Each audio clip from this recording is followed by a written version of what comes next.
This is the Surly Grognards for June 16th, 2014. This is Peter Bowman, and as usual, I'm joined by my good friend and co-host, Eric Carlson. How are you doing tonight, Eric? I'm doing all right. Excellent. So, And excrement. hopefully not. Not while we're actually doing this. What, you don't like German scat porn? Not particularly. Yeah, fair enough. Well, tonight we're talking about monsters. Yay, monsters! Scat porn. Yeah, I've been drinking. really? I'm shocked. You never do that before show. Or during show. No, never. So we're going to be talking about some of our favorite monsters from fiction and such, and maybe we'll dabble into a few of our favorite tabletop monsters. I can think of one off the top of my head that I'll probably mention at some point that is a tabletop monster. Yeah, I mean, I figure everything's fair game at this point. Yeah, pretty much. So, Eric, you are more the movie monster buff than I am. you know, I gotta go with the king. I gotta go with Godzilla. Well, yeah, I mean, duh. I mean, I love Godzilla movies. Godzilla's fucking awesome. Who doesn't love Godzilla? I mean, we both grew up watching Godzilla movies on UHF TV. Watching friggin' Creature Double Feature and Double feature on 56. Yep. WLVI. Here up here in the Boston area. Yeah, we grew up watching. I mean, I didn't watch. I mostly sort of let's see. Is it a Godzilla movie? Yes, no, no. Maybe I'll watch something else Yeah. or do something else. But if it was Godzilla, I was probably watching it, even if it was a bad Godzilla movie. And there are a bunch of bad Godzilla movies. Oh, what is the one where it's like basically the little kid like having daydreams about hanging out with Minila and like there's something like bank robbers are involved. I don't know. It was really terrible. I don't remember the names of some of the ones, especially not the ones I particularly liked. Then there was the Godzilla and Ultraman with the serial numbers filed off one. Oh my god, yes. It was so bad it's actually entertaining. Yeah, Godzilla knowing martial arts is always amusing to watch. Yes. But, even when Godzilla isn't being a ridiculous friggin' parody of himself, he's pretty fucking awesome. Yeah, I mean, the original Japanese Gojira is it's a classic for a reason. It's really good. yes, absolutely. It is a genuinely good movie. Yeah. And yeah, the special effects are, dated. Yeah, I can... That's okay, honestly. I'm perfectly okay with it. But it's one of those things that I will say this, despite that, it's a must-watch in my opinion. Yeah. Even the localized one for the Americans with Raymond Burr. Was it Raymond Burr? It was Orson Welles, I believe. Is it Orson Welles? Playing Now I have to look this up, God damn it. Playing the news reporter. Even that's pretty good. I don't think it's Orson Welles. Yeah, it was Orson Welles. Really? Okay. Yep. Fine, what the fuck do I know? But yeah, even that's pretty good. And yeah, Godzilla. Fucking Godzilla. And yeah, Godzilla Final War is probably my favorite Godzilla movie because it mixes both the high camp ridiculousness of the 60s era with just enough actual seriousness to make it go down well. For me. Yep. Oh, I had an immense amount of fun with that movie. That movie is so much fun. I wouldn't say it's good. It's kind of sits in that same realm as like Buckaroo Banzai for me. Yeah. It really is sort of along those lines. Okay, now we've got mutants that know kung fu and wear motocross armor, and they're gonna fight the giant monsters. How? We don't know. We're gonna have one character who only speaks in English. I think that's because they decided they wanted to see if. I think they decided that, well, no, Don Fry really, really, really can't like read lines in Japanese. He doesn't speak Japanese, and if he does, nobody's going to understand him.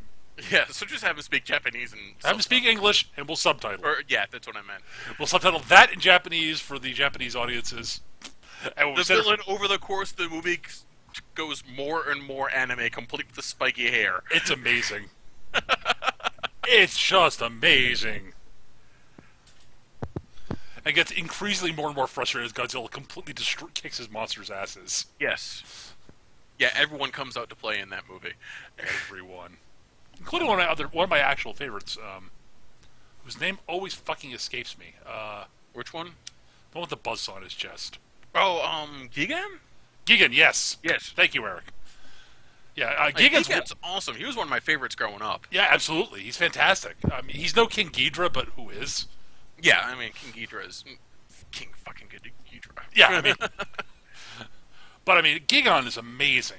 I love the design on him. I mean, yeah. Funny story. I actually saw that movie at the Brattle Theater during its U.S. release. I took a girl I was dating to see it. And in the big fight at the end before King Ghidorah reveals himself, she leans over and goes, "That better be fucking King Ghidorah, I'm walking out." And it was. And, yeah, fuck yes!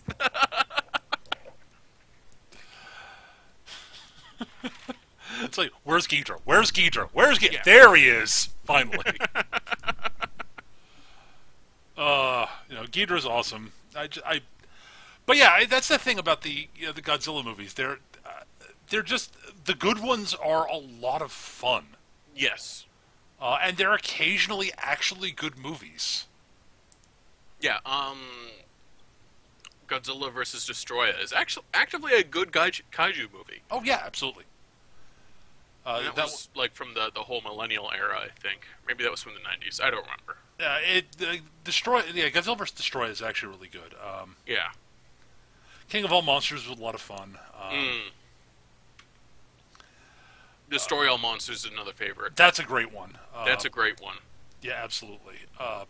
The original Godzilla vs. Mechagodzilla is a lot of fun, if cheesy. With the cockroach aliens? Yes. Yeah, that one's pretty good. The reboot is kinda bad. The Millennia Edition reboot. I haven't seen that one. Largely on the recommendation, everyone going here, don't ruin your childhood. It's very... Okay, first off, Mechagodzilla is built by the Japanese government around the bones of the original Godzilla. Which is an awesome idea. Yes, and there's a wonderful, wonderful scene where where Japan reveals that they have Mechagodzilla to the UN, and everyone freaks out because Japan has a mecha kaiju, and there is now a mecha kaiju gap.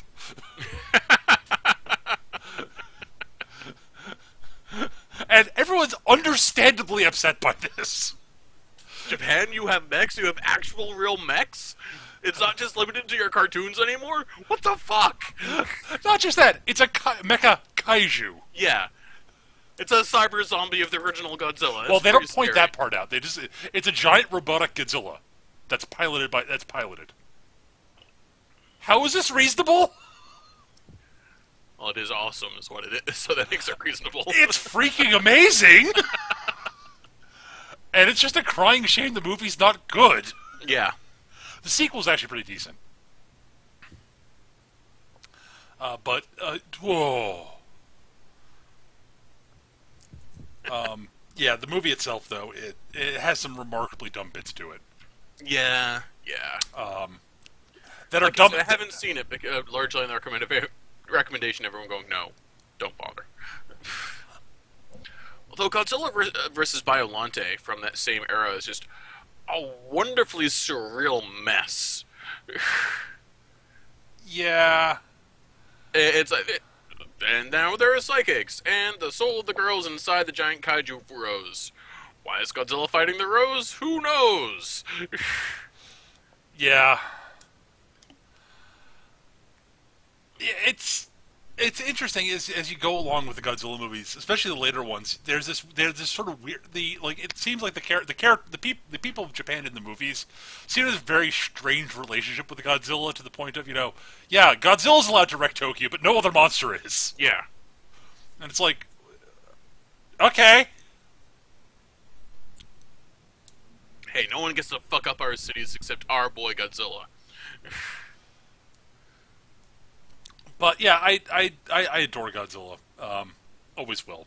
He's great. He is largely my childhood. It's no small part of mine also. Yeah. I mean, and there are other monsters I've enjoyed over the years. I mean, Gamera's good, and the remade Gamera that was made around the same time as the Millennium Edition Godzilla movies is really good. I I just remember the one Gamera movie where he fights the knife-headed monster that shoots shuriken out of its nostrils, and I actually saw that before Mystery Science Theater did an episode based on it. Yeah, it's entirely appropriate. Mystery Science Theater should do it. Oh, sure, but like the original Gamera, yeah, it's a fun movie, and the reboot is really good. I highly recommend that one. But I mean, there are tons and tons of giant monster movies out there. Oh of yeah, varying Tons qualities. of them. Gobs and gobs. The original King Kong is a masterpiece, honestly. Yeah, Kong's actually the original King Kong's fucking phenomenal. I even don't. I even kind of like the one from the 2000s with Jack Black in it. Not a fan here, but it wasn't awful. But I mean, it's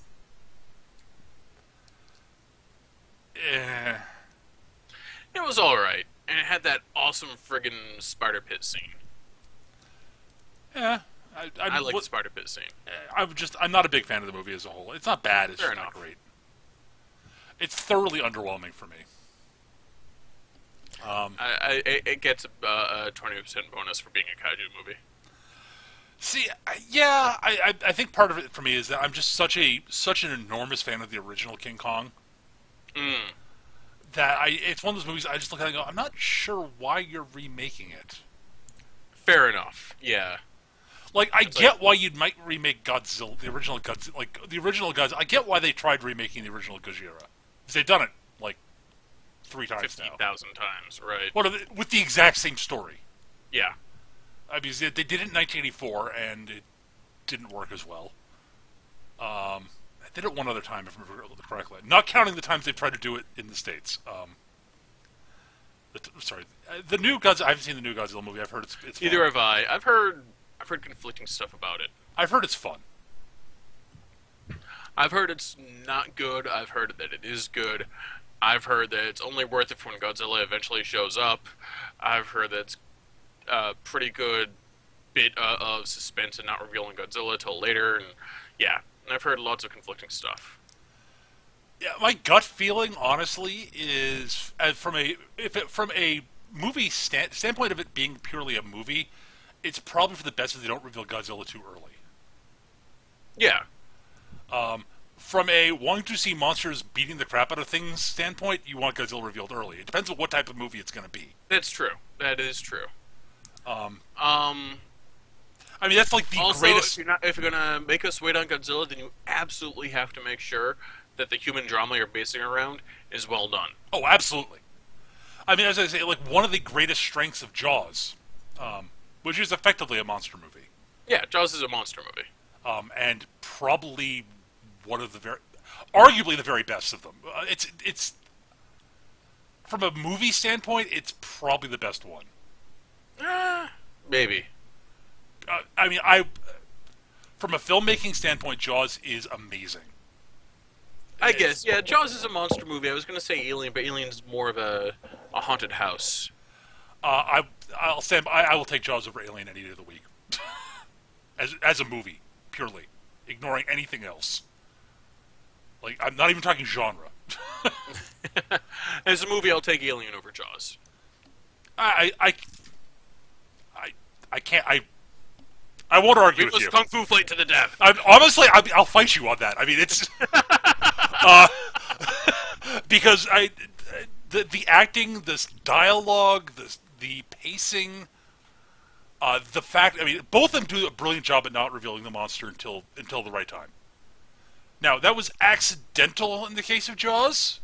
Right, right. It they Spielberg wanted to reveal it earlier, but the shark didn't. The robot shark didn't Yeah, the work robot very shark well, sucked ass. so they had to limit its use, and that actually helped the movie immensely, and put the rest of the movie squarely on the shoulders of Roy Scheider, Robert Dreyfuss, and Robert Shaw, who are amazing, all three of them.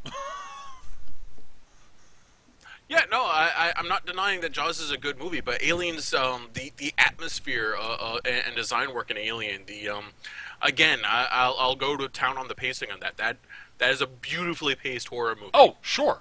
And it does an excellent job of building suspense and never quite letting you forget that something horrible is happening. Absolutely. The characters are all interesting. Ash, Ripley, the two engineer guys who I can't remember. Those guys are hilarious up until they're like forced to deal with horrible monsters. Oh, I adore Alien, Eric. It is a great movie. But and the set design's great. It's not as there's something it just lacks something for me that Jaws has, and I can't put my finger on it. And I think part of it is part of it is I mean part of it is I think the nice thing about Jaws is it's so constrained in number of characters. Since it focuses so heavily on those three guys and their interactions and the way their characters sort of play off of each other. And again, the dialogue is amazing. Jaws is an excellent movie. It's one of the best. Yes, Jaws is a brilliant fucking movie. It's up there for a reason. And Don't take Alien over Jaws. We're never going to agree on this. No, we're never going to agree. Oh God, it's yes, I love your movie there, but Yeah, you're wrong. I think we need to kung fu fight. Except I get to bring a flying guillotine because it's ridiculous. Fine, I'll bring a kaiju. You can't bring a kaiju to a kung fu fight. You brought kung fu to a kaiju fight. Your fault, Eric. I win. Fine, I'll bring a mech. Fuck you. Bring it. I'll bring a mech with a flying guillotine. There. Bring it. Ridiculousness solved. Bring it. I got Godzilla on my side. You can't win. Damn you and your plotkin armor. Actually, Godzilla occasionally loses, but not to monsters. He does lose, yeah. Not to monsters or The mecha. original movie. Yeah, well, yeah. Anyways, oh, right, yeah. Other monster movies, though. Yeah. Monsters in general. Well, I mean, the xenomorphs are a great example of a brilliant monster. Yeah, I mean, and we talked about them in our top 5 aliens story, but yeah. It's the villains episode, wasn't it? Was it villains? I forget. Villains or aliens? I can't remember which now. Yeah, but whatever, it doesn't matter.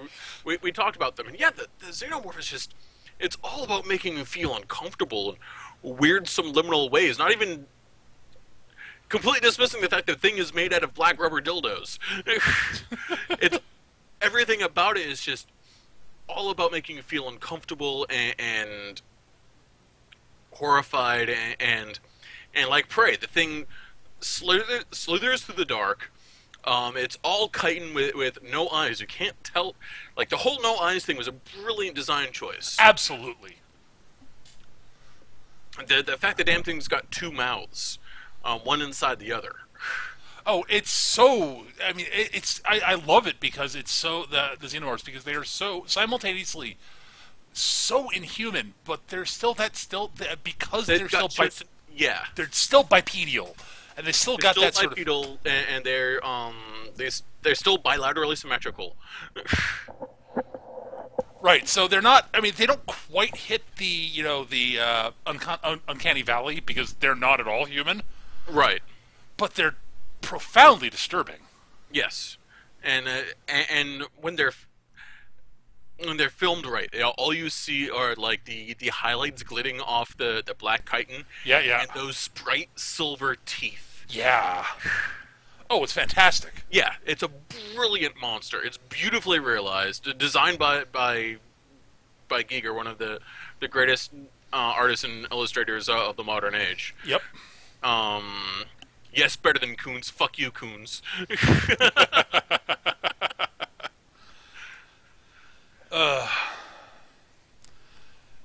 So yeah, I can't argue on that one. Just the xenomorphs are amazing. Yeah, they're gorgeous, dribbly monstrosities. Um, yeah, they're really cool. Let me think. Other. Well, I mean, we can always touch. We should touch on some of the classics also. I mean, Yeah, Frankenstein's monster is. what makes Frankenstein's monster so good is the tragedy of it. Yeah, absolutely. Like it is. Victor Frankenstein's hubris creates a new life, then instantly rejects it because it's not pretty enough, and this fucks up the monster to no end. Um, like either in the movie version, the original movie version, which is another great movie from the golden age of monster movies. Yeah, absolutely. Oh, the original Frank. Even with some of the weird name choices, Yeah, they've rechanged. Like for some reason, Igor is named Fritz. because Okay, but I mean, the acting job Karloff does as the monster in that, yeah, with his face underneath like 6 layers of wax. and no actual dialogue. Yeah. Oh No, my Boris god! Karloff knocks it out of the fucking park. Wow. My hat is permanently off to Mr. Karloff. I mean, Yeah. he was amazing. Even if I've not seen much else he's done, but that particular performance was incredible. I mean, There's just there's another really good movie whose name I don't remember much about it, unfortunately. It's been a long, long time since I've seen it, but Boris Karloff basically plays a hitter for gangsters. ooh, And it turns out there's like some like spy elements in there also. And yeah, he's just this because Karloff was a big guy. Yeah, he was wearing lifts in the shoes, but that doesn't change the fact that he's a big fucker. right? And the way he just sort of looms into his scene. Yeah, absolutely. I mean, oh my god, I kind of want to watch Frankenstein again now. Yeah. That I do not own on DVD, unfortunately. It's almost certainly on YouTube. Oh, almost certainly. I mean, Yeah. as opposed to I do own the Criterion edition of Gojira. Because why wouldn't you? Uh, yeah, I've got my movie collection is kind of eclectic. Yeah. It's this weird mixture of heist movies, a couple of Godzilla movies, and then a good chunk of Kurosawa's films. Mine's Not that a I'm a lot of sci-fi and fantasy movies of varying degrees of quality, with some art house flicks thrown in there, Yeah, and some psychological thrillers. not that I'm a gigantic Kurosawa fan already. Oh wait, No, well, because you have this thing called taste. it's not like he's one of the greatest directors of all time. Oh wait, he is. um, I love Kurosawa so much. Didn't do many monster movies though. No, he did no monster movies, in fact. And I'm not going to. I could wax poetic about Kurosawa's films, but I'm not going to right now. And I have done so in the past. So, other monster movies. But yeah, the other Frankenstein movies. Are all kind of crap. Yeah, that's the really depressing thing. It's the original the original Frankenstein's a fantastic movie. And Yeah. then, like, they're all this various spin-off things. Bride of Frankenstein was okay, actually. Yeah. Not great, but it was okay. It was fun. But, like, the rest of them aren't very good, and, like, all the times they've tried to reboot it have just kind of failed. Fallen flat. Like, they managed to yeah. get Kenneth Branagh and Robert De Niro for one, and it wasn't good. Yeah. I mean, And De Niro didn't do a terrible job as a monster. no, and Branagh was pretty good as Frankenstein. He suffered a bit of overacting. Well, but yeah, but... he is playing Victor Frankenstein. Yeah, right, exactly. I mean, literally, the only other good Frankenstein movie that I can think of is Young Frankenstein. Yeah. That's a Young better Frankenstein. Frankenstein movie than almost any other Frankenstein movie. And it's a comedy. It's a brilliant Also Mel comedy. Brooks. It's an incredible comedy. It's probably Brooks' best movie. Yeah, I'd have to say It's that. either that or Blazing Saddles. Yeah, yeah. And As much as I love Spaceballs, I'd have to say Blazing Saddles is better. oh God, yes. I mean, Spaceballs is a lot of fun, but oh my God, Blazing Saddles. Not a monster movie though. And Young Frankenstein is amazing. Yeah. Um, Would you like to go for a roll in the hay? Excuse me. Oh, roll in the hay. Roll, roll, roll. I mean, I just oh my God. But anyways, other month, but like I adore that. I'm not a huge. I mean, interestingly enough, as much as I think Dracula is an interesting character, more monsters here. Right. I'm not a never really been a big fan of most of the Dracula movies that I've seen. Yeah, Dracula suffers from being the most rebooted friggin' monster on Earth, and these seemingly generational vampire crazes that happen. Yeah, I mean, He's been watered down and reimagined and made cooler, made dumber, so many times that he's probably the most beautiful monster out there. yeah, I like like the movie Bram Stoker's Dracula, which with Gary Oldman was good, Yeah, no, I dig that movie. It's a good movie, but even with Keanu Reeves. yeah, well, Keanu can be fine. He was okay in that actually. I mean, Yeah. Keanu is one of those actors who desperately needs a good director. Yes. When he needs has someone to force him to act. he's actually pretty good. But and it's Gary fucking Oldman. I mean, Yeah. I mean, really. Even with the ridiculous hair. Yeah. But like I look at that, I'm like, it was good, but it wasn't great. And, Yeah, it never scared me. I never was like, that's a cool monster. I was like, oh, look, it's another Dracula. And as much fun as the Christopher Lee and Oh, the old Hammer film was one. and they're Yeah. fun, but they're not great monster movies. I mean, Christopher Lee is wonderfully fun, and I'm blanking on his name now. Peter Cushing Yeah. as Van Helsing is. I mean, they're great movies. Well, they're not. They're fun movies. They're Hammer Brothers They're movies. fun movies. They're- We're talking Hammer films here. They're not going to be great, but they're fun. But they're not great. The monster Asylum movies. of the 70s, dude.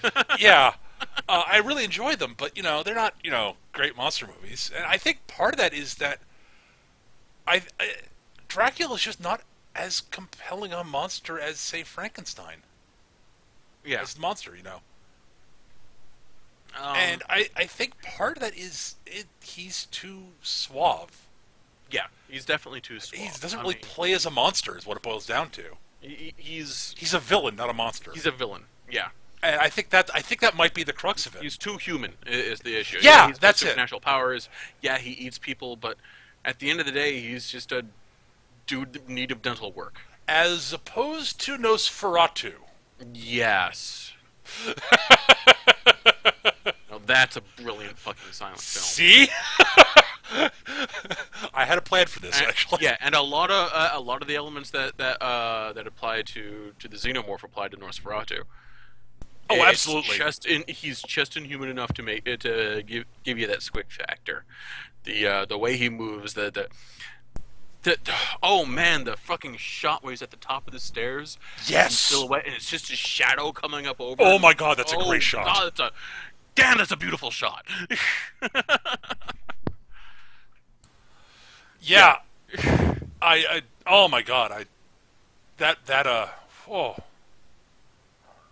That movie's brilliant. Nosferatu actually brings up the Slender Man, Oh yeah. who because they both share the sort of they're both rake thin. They both are hairless. Slender Man does actually have facial features, but yeah, I just want to talk about how awesome Slender Man is, not because of the concept of the monster, but because I am watching a supernaturally based folklore evolve in front of me via the internet. Yeah, it's kind of That fascinating. is so fucking cool. I mean, that's the thing is we all know, like like, well, not all, not apparently not everybody, Apparently, not everybody. but we all know. I'm going to say all because I feel better about humanity when I Everyone's say like all. over 80. I feel better about humanity when I say all in regard to this. We all Yeah. know that Slender Man is not real, Right. and but it's just fascinating watching it. Yeah, watching the evolution of folklore is so cool, and it's so because it's all happened on the internet. You can go back and you can like trace where these various attributes of the Slender Man have been added on, and how it's grown into this and grown over time. And it's so cool to see that and watch that. Yeah, And yeah, like Slender Man himself is actually kind of a fun, creepy monster that's sort of like akin to like a red cap or a sluagh from the various Fey mythologies. He steals kids. He's big and creepy looking, and all rail thin with no like features, and lives out in the woods. And yeah, he's a cool monster. But it's just watching how he's grown over the years on the internet is so cool. yeah, it's really neat. Yeah, I just That, and I've seen some actually fairly creepy stuff done using the Slender Man as the antagonist, shall we call him? sure. Um, uh, like Marble Hornets is a YouTube series. It's like up to like 60 or 70 episodes at this point, and it does a great job of like on like $5 a sandwich and a camera phone, building up creepy ass suspense with peaks of actual like terror, not actual real terror, like oh my god I'm being eaten by a lion, but like cinematic terror. Right, yeah. Like, how are these guys not being given a budget and a script? Yeah. All right. Well, we've been focusing really heavily on movie monsters. Yeah. Uh, yeah, we haven't touched on on werewolves yet. And honestly, And werewolves, I really like werewolves. I No, don't. I'm sort of indifferent on werewolves. I think part of it is they're a little too. Again, from sort of there's nothing wrong with a werewolf. It's a perfectly fine monster. Right. The problem for me is when talking about favorite monsters. With werewolves, they're kind of like they're like vampire. They're like vampires in that it's more about the actual person that is the werewolf that makes them interesting. Yeah, okay, fair enough. I can see that. Because like the whole tragedy of a werewolf, like is yeah. what makes them compelling. Whether it's or whether it's not, or if it's not tragic, that also can make it compelling. Like the reason An American Werewolf in London is a brilliant movie is because of the tragedy of it, Yes. on top of the comedy of the rest of the movie. Because Landis is a genius. That's something I haven't seen done well. Thinking about it, is a werewolf movie where the werewolf in his human form isn't repulsed by what he does, but like finds a weird kind of freedom in it, and the scary existential terror that could result of that. Realizing you really are a monster on the inside. I've not seen it from the point of view of the werewolf. It's occasionally done where the werewolf in the movie is like that. Silver Bullet. That was the one I was going to mention. Yeah. And that's a solid movie. Yeah, that's a decent movie. But yeah, it's not really done from the point of view of the werewolf with that. No, it's done from the point of view of everyone else. Which is understandable. It makes it Yeah. easier to identify with the characters in the movie then. Mm. But it's hard to identify with the monster in the movie, if they're reveling in their monsterhood. Yeah. I mean, it can be done right, it can be done brilliantly, but it's harder to make it work. Yeah, it's harder to make it work, and it's harder to get a budget for something like that. Because if there's one thing Hollywood's afraid of, it's risk taking and making the audience feel uncomfortable. Yeah. Because that would be the whole point: is to make the audience feel uncomfortable. Right. So, like wrapping this whole like exploration of Ban's monsterhood in the trappings of a werewolf story. right. And I'm sort of trying to think of other monster movies. I mean, there've been a bunch of other monster movies out over the Oh yeah. years. I mean, tons of them. I mean, Um, John Carpenter's The Thing, one of the best monster movies oh out God, there. yes. How did we forget that? Oh It, wow, it's how did we? fucking amazing. That's Like, what a brilliant study. It's another great movie where there's the reason why nobody leaves 'cause it's fucking cold outside. See Alien. um, and instead of like a haunted house thing, you've got this whole level of paranoia built up, where because the thing becomes you, it subsumes and devours you and takes your place until it's ready to jump on someone else. And the yeah, and it becomes so bizarre and alien when it reveals itself every time. it's a brilliant movie.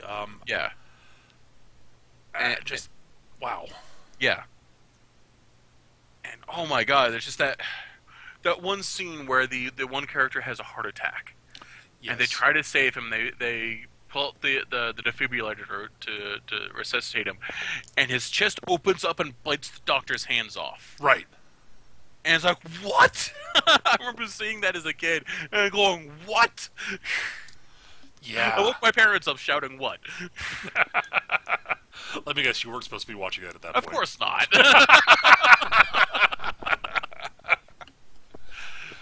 Oh my God. Yeah, my parents were like, Eric, what? Nothing. What? Because now the head like leaps up and starts pulling itself off, and Dad comes downstairs and watches them for the bit where the head grows the spider limbs out from underneath the table and skitters off. He goes, "You have nightmares. I'm not coming to get you."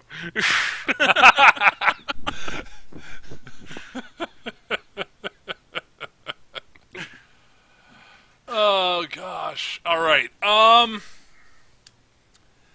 Well, I guess we could move out of the realm of Movies and movies a bit and move somewhere else.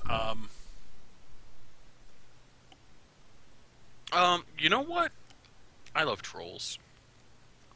Okay, sure. I mean, they're not something I'm really afraid of. Like, No. because they've been around as a bit of folklore for thousands of years. Sure. But as a monster, as an idea, I love them. They're great. Yeah, they're kind of cool.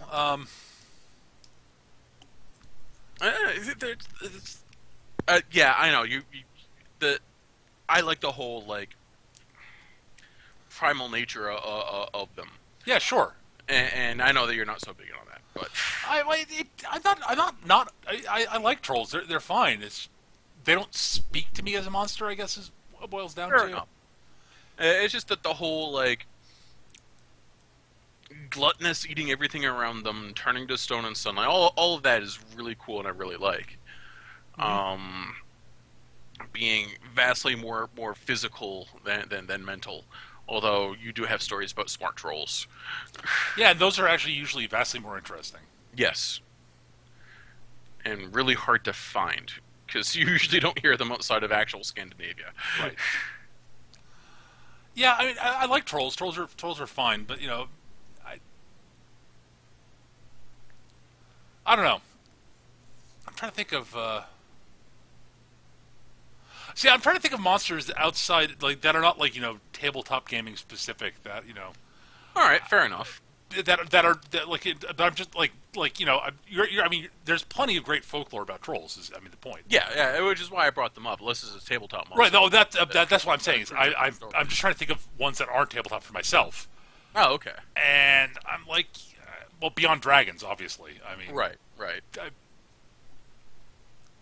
I mean, we've talked about dragons. Dragons are cool. We talked about them in a previous end. show. I mean, we talked about the dragons. We talked about dragons. I think we spent almost an entire podcast talking about dragons. I think we did do an entire podcast about dragons. How did Godzilla not come up in that? I think he probably did. He must have, because Godzilla's a dragon. It's a giant fucking reptile that breathes fire. His fire just happens to be atomic. But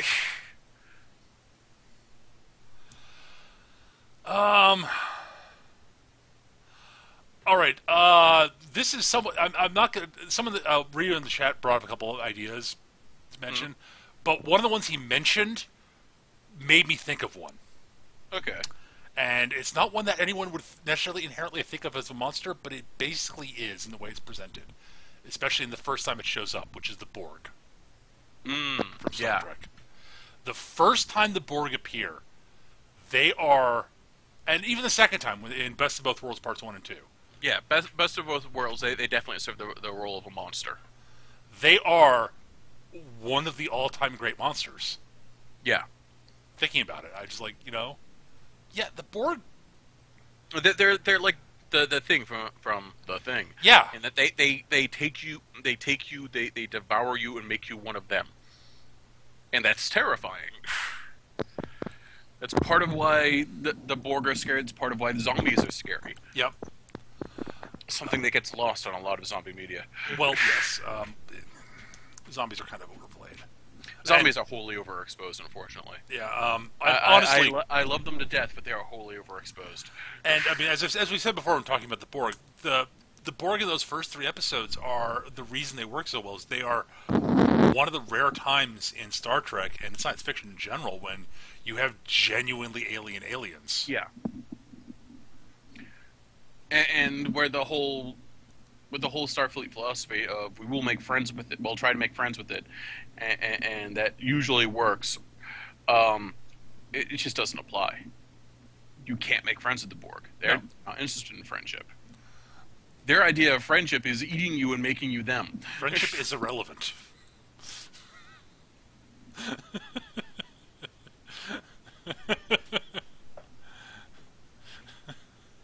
In much the same way that resistance is futile. Yes, friendship is irrelevant. That's a very Borg saying, actually. I wouldn't be surprised if they actually said that at some point. They probably did at some point. Or something similar, but But yeah, I mean, it's the Borg just are they're wonderfully creepy. Yeah. Um,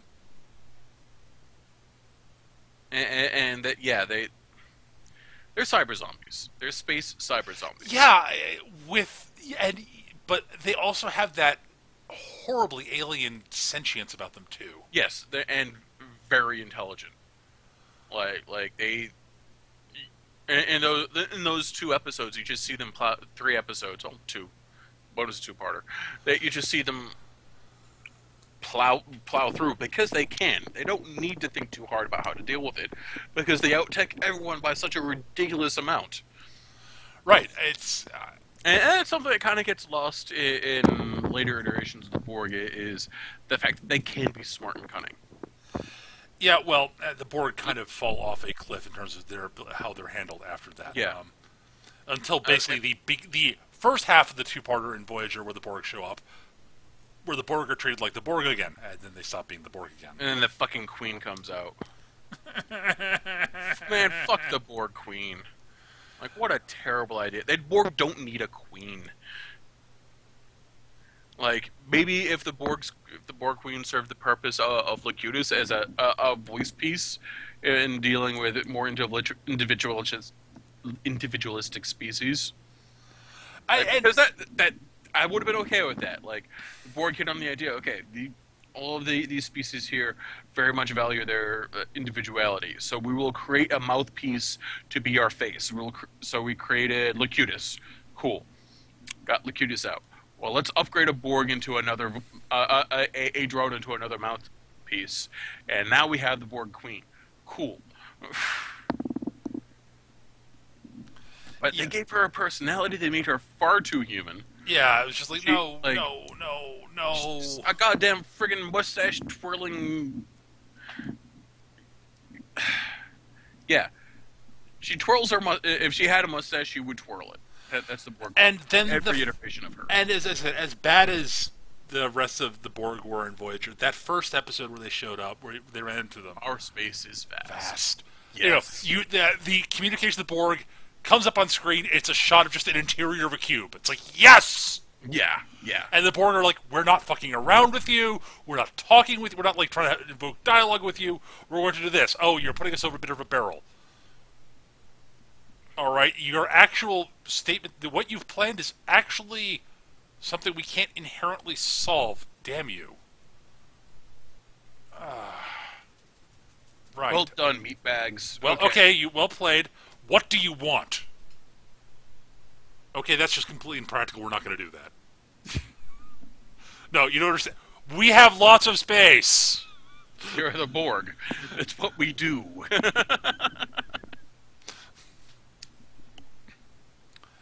Yeah, unfortunately, the second half of Scorpion that brought back the Queen, and I was just, fuck her. Why? It was a bad idea in First Contact. It's a bad idea in Voyager. I don't care how many fetishes she touches off, and she does.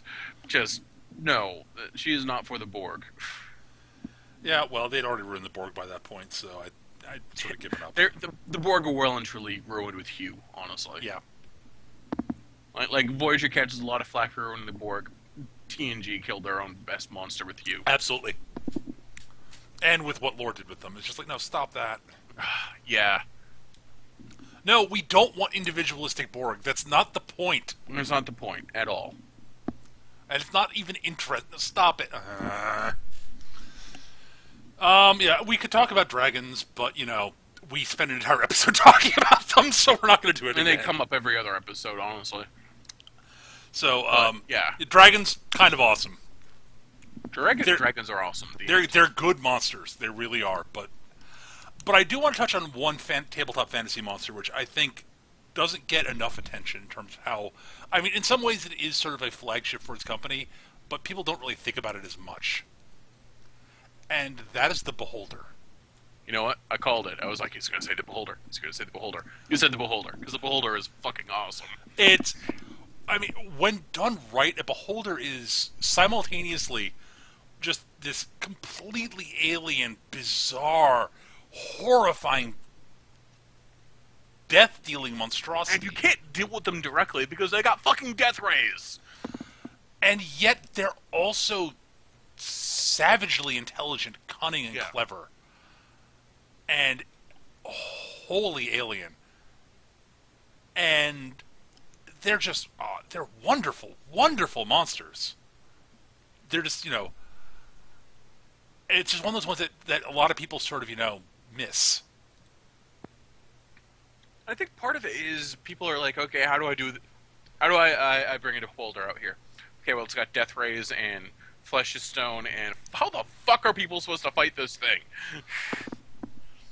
Well, maybe if it's dumb, no, it's genius level intelligence, so I gotta play it tactically. Fuck. But I mean, that's, properly done, that's the same problem dragons have, it's like... but that's... it's, a lot of people treat dragons in tabletop games as loot pinatas. I know, it makes me sad. And they really should be both them and Beholders. I put them in the same realm of terrifying. Absolutely. It should be the apex predator of wherever you are. They should be your end game. Defeating that dragon or Beholder is how you end a campaign, or you die trying. Well, I mean, there are they're less powerful dragons such that you can have for like... I mean, you can have younger dragons and whatnot. And less powerful Beholders, but that big badass Beholder, that's a campaign arc villain. I mean, yeah, like the dragon is an arc villain. A Lich is an arc villain. Yes. The Lich is another great villain or monster. Yeah, rather. It's a great. It's one of my favorite undead monsters, honestly. And similarly, another great alien, and actually from just a pure monster design standpoint, I adore it. The Mind Flayers from D&D. Yes, Mind Flayers are great. I mean, as much as I love the Beholder, from the way they look and operate, the Mind Flayer is actually creepier. Yeah, the big oblong head with the empty eyes, the four tendrils hanging. Always see them wrapped in like these friggin' like Cenobites from the Hellraiser series. Yep. Another great fucking movie, Hellraiser. Ooh, yes, right. I love Hellraiser to death. Holy shit, it's a great movie. It's not a monster movie. Well, it is, but all the monsters are human. up until Pinhead shows up. Um, Right. and even then, Pinhead doesn't show up to like murder everyone. He's the savior, so to speak. He just kind of wants to bring everyone else back with him. We Yeah. have such sights to show you. Uh, Yeah, uh, like Hellraiser's an amazing movie. Holy shit! Like that opening sequence during the credits where Frank is pulling himself back together out of the blood spot on the floor. That's honestly creepy as fuck, mhm. and done really simply. Honestly, it's just time lapse of a wax sculpture melting done in reverse. Yep. Yeah, Hollywood needs to do more with practical effects. I'm sick of CG. CG looks dated like the next year is the problem. I want to see more men in suits. I want to see more wax sculptures melting. I love practical effects. And I do too. I adore them. Like good CG. I like, but you're right. It dates quickly. Yes. Pacific Rim is going to be as much as I adore that movie. I give it another 2 or 3 years before it's dated as all fuck. Just from the degree of CG involved. Um, Yeah. but you sit down, you watch Hellraiser. Everything is done with practical effects, and it holds up beautifully, except for the shoulder pads. All the women have shoulder pads in their clothing. Well, it was the '80s. Yes. Uh, Excuse me. yes, the fashion doesn't hold up nearly as well as the special Yeah. effects do. Yeah, I'm trying to think of. I've been trying to think of monsters from novels that we haven't touched on already that have been adapted into the big screen. Mm. Well, that's the thing. A good monster in a novel will get adapted fairly quickly. Yeah, I agree. It's because Like everything, all the Gribblies that Lovecraft wrote about have all been adapted into really terrible movies. yep. But they are movie monsters, and yeah, the friggin' the Migo, the fungi out of Yuggoth, those things are creepy as fuck. They're giant crab fungus that like steals your brain and sticks it in a steel cylinder. Why? You don't know. You'll never find out. Yeah. And there've been a ton of great monsters. There've been a ton of great monsters on television too that we've not touched on. Oh yeah, yeah. Just here and there, like in various shows. I mean, Yeah, honestly, most of them are dubbed as quote ghosts, but the real Ghostbusters yeah, yeah. Actually, had some truly wonderful and memorable monsters. the Boogeyman immediately leaps to mind. Yeah, and hell, they had a Shoggoth in one. Yes, and Cthulhu. Same movie, same episode, but Yes. that episode, in fact, had the wonderful, wonderful line when Egon says to Peter, Peter's asking Egon about who's this Cthulhu anyways, and Egon says, "Okay, Peter, yeah. Do you remember when we fought Gozer? Well, yeah, hard to forget that. Okay, Cthulhu makes Gozer look like Little Mary Sunshine." I love that line, It's a great line. and it's just like, yeah, One of my favorite episodes of the real Ghostbusters growing up was the bit where they stumble across vampires and werewolves that are dueling. And it turns out both sides are actually good guys that just hate each other. right, Like the vampires have developed fake blood, so they don't have to eat anyone anymore. And the werewolves have managed to control their lycanthropy, so it only comes out when they want them to. But the episode ends with this huge war between the vampires and the werewolves, and they're savaging each other. And you've got werewolves growing bat wings, and vampires growing fur and claws, and everyone starts leaving, and except for Ray. And then Peter goes back, grabs Ray. We gotta go. Don't you want to see who wins? No. that was a great episode.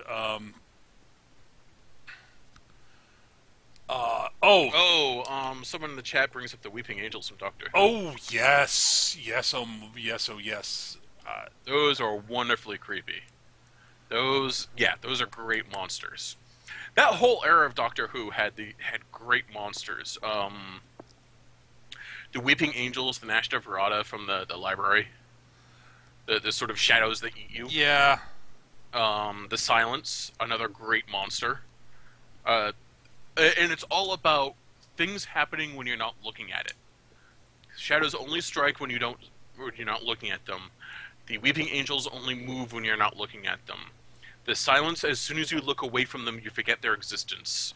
yeah, Like that era of Doctor Who really picked up on the whole terror of the unknown and actualized it in really, really unique and interesting ways. yeah. I really, the Weeping Angels are of the three my favorite. Yeah, Well, the problem is they got overused. they get overused. The way They, Davies tends to overuse things, yeah. and the way that the entirety of New Who has been overusing the Daleks. I love my Daleks, but seriously, guys, stop destroying the Daleks forever. This time for realsies until next season. Yeah, please. They stopped that, thankfully, but it took them a long time. Yeah, but yeah, the Blink is an amazing episode. It's a great episode. It's also a really does a great job of not having the Doctor in it. Well, they filmed several Doctor Light episodes. That series, Yeah. and I always like those in long running series, like watching the wake of the main characters and how they're affecting other people in the universe. I like Something I always like in a series as when a it's done well. as a rule of thumb. I think I do like them. There are occasional episodes when they try to do that and it fails. Looking at you, Love and Monsters. Leaps to mind. Yeah. God, that was terrible. Yeah, that was. I can see what they're trying to do, and I understand. And yeah, really, did you have to go with the happy ending? The ridiculous, creepy happy ending. Yeah. I mean, there are a lot of other problems with that episode, but yeah. So many problems with that episode. So many problems. Yeah, I trying to think of other stuff that we've not touched on yet that I personally experienced that really sort of resonate with me. And it's There's. I love me some monster movies, but that rarely are they good. yeah, that's Rarely the are problem. they frightening. Like Split Second is a great movie, largely because it's just watching Rutger Hauer choose scenery while drinking coffee and eating chocolate, because it's all his character does. Also, he shoots a monster that's obviously an attempt to capitalize on the xenomorph. Yeah, I mean, and And it's not a good movie in any way, shape, or form. there are a bunch of just there are tons and tons of cinematic monsters we've not talked about that are like the just blanking on. I'm just like Yeah. and honestly, most of them I'm not a big fan of. I'm not a huge monster movie fan.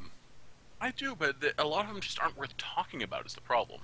Yeah, Like I said, it's hard to do a good monster movie. it is, And when it's done well, it's one of the best things ever. When it's done poorly, it's at least entertaining, but you're not just scared. And when it's done really poorly, it's ass. I mean, and we mentioned zombies, but when they're done well, they can be compelling. Yeah, let's see any George Romero movie. Scratch that. See any George Romero movie prior to 1990. Uh-huh.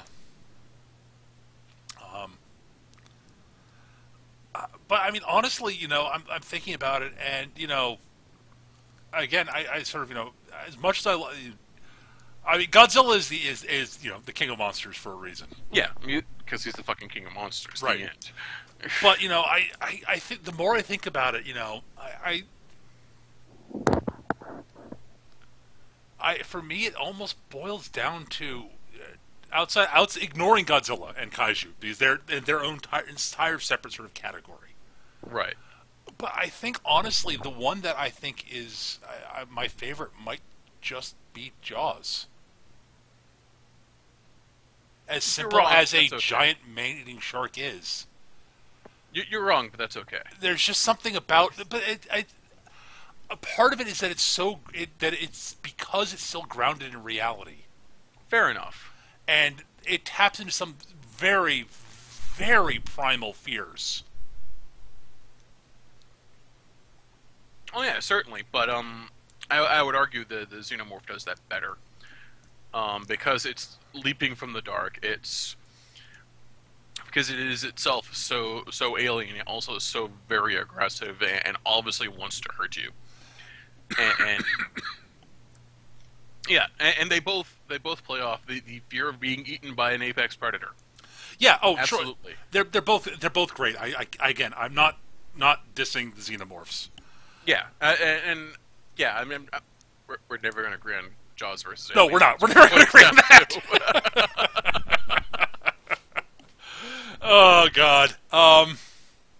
But yeah, I think there's just I just Oh, love. Sovereign from Mass Effect. Yeah. He's a monster. He's a great monster, actually. Sure. You don't care.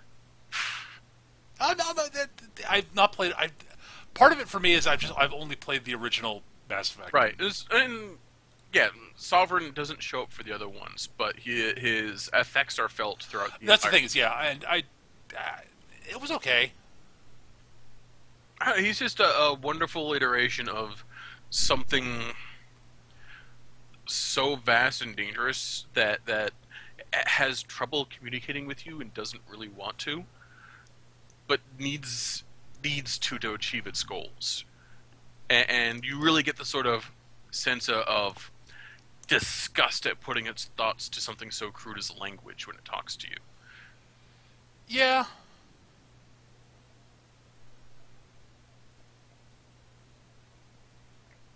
I like Sovereign a lot. Oh, I'm not saying. Yeah.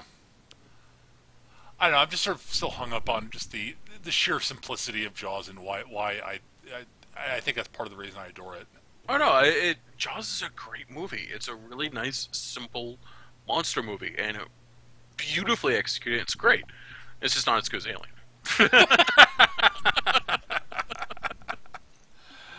Yeah, Fear of the Water versus Fear of the Dark. Yeah, One of I've those never. ones that- Yeah, I'm not afraid of the water myself. and I'm not afraid of the dark. Me neither.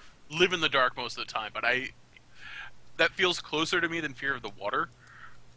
I think that's what it is. Fair enough. At any rate, we've been going on for about an hour so far, Yeah, and we should probably wrap things up. I know we've missed some monsters that you love, absolutely. Yeah, and some of them will be because it's just something we haven't particularly seen. It might not have resonated with us personally. But if we've missed a monster that you absolutely adore, let us know. Honestly, we'd yes, love to hear it. Yeah, absolutely. Tell us. Send it. We have an email We'll address probably for go, shit. How do we forget about that guy? we have an email address for exactly this sort of thing. So you can email us with your favorite monsters that we missed in the show, or if you've got questions you'd like answered in the show, because we try to save time at the end of each episode to answer viewer questions. We have one this week that I forgot to get to until just now, and we're not going to do it this week. We'll save it for next time because we're running. I don't want to run too long. But so if you've got viewer questions, as I said, favorite monsters that we missed, let us know who it is and why. We'd love to hear that. Or if you've got show topic suggestions, we adore those. We really like those. And of course, if you've got feedback / criticism for us, we love to hear that, guys. Please send it to us. Our email address is surlygrognards@yahoo.com, surlygrognards@yahoo.com. Or you can post them on our forums, which you can find at mechagm.forumer.com. Or you can just hit me up on Twitter. My Twitter handle is @mechagm. I post on my Twitter whenever I'm about to start streaming for the show. If you want to catch us live, we stream every Monday night at 7 p.m. Eastern here on twitch.tv/mechagm. And you can find previous recordings of the show on mechagm.blogspot.com. And I think that's the entire post-show spiel, the end-of-show spiel. I think so. Excellent. I'm sure someone will tell us if you forgot something. Probably. Who knows? Thanks for watching, guys. Hope you enjoyed the show. We'll be back next week with some topic. Something. We'll figure something out. We'll figure something out. Worst case, we'll just randomly talk about games we're playing or what have you, or books we've read, or TV shows we've been watching, or the weather. Whatnots. I don't know. We'll think of something. Till we see you guys next, though, keep on gaming, guys. Take care and have a great night. Later, humans.